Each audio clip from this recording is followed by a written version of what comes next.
Hey, it's Dasu, your K-content guide.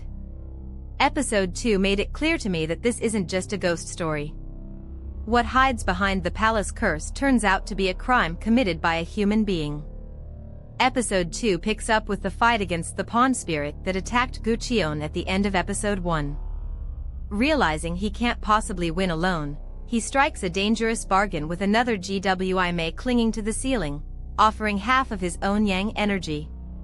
The way this man keeps staking half his life just to survive always leaves me on edge. But the GWI he bargained with betrays him. Swelling into a giant, it tries to devour Gucheon instead, while the weakened pond spirit slips away in the confusion.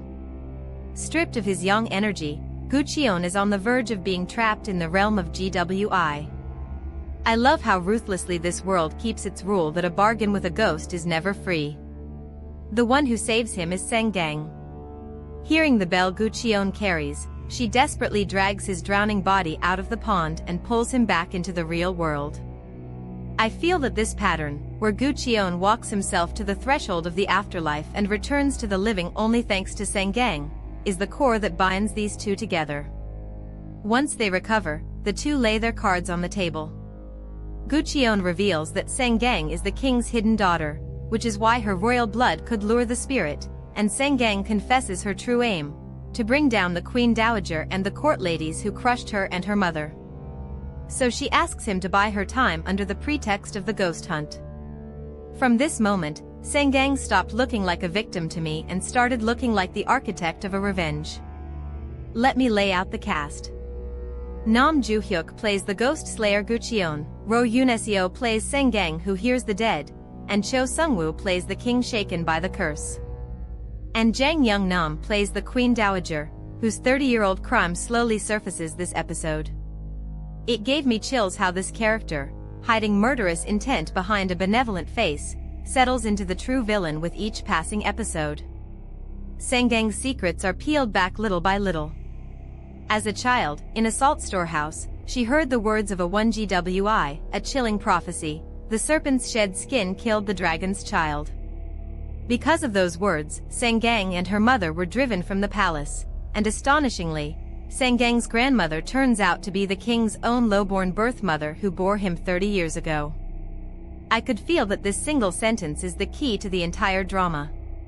When Gucheon and Sanggang dig up that salt storehouse, buried jars are revealed. Inside, the 1GWI testify: the Queen Dowager imprisoned court ladies here, suspecting one of writing treasonous messages, then set the fire herself, burned them all to death, and secretly buried the bodies as trapped spirits.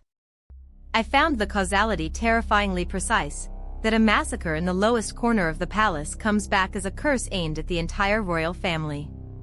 And at last the origin of the curse is revealed. A favored court lady, framed with a cruel injustice by the Queen Dowager, threw herself into the pond and cursed the entire royal bloodline, and the Queen Dowager then branded the witnessing court ladies as traitors and killed them to bury her crime. This is exactly why the crown princes of the East Palace died one by one. The East Palace is holding number 1 on Netflix globally and the top 10 in 81 countries in its opening week.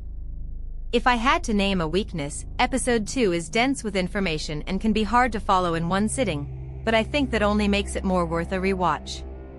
Dasu's rating, 4.7 out of 5.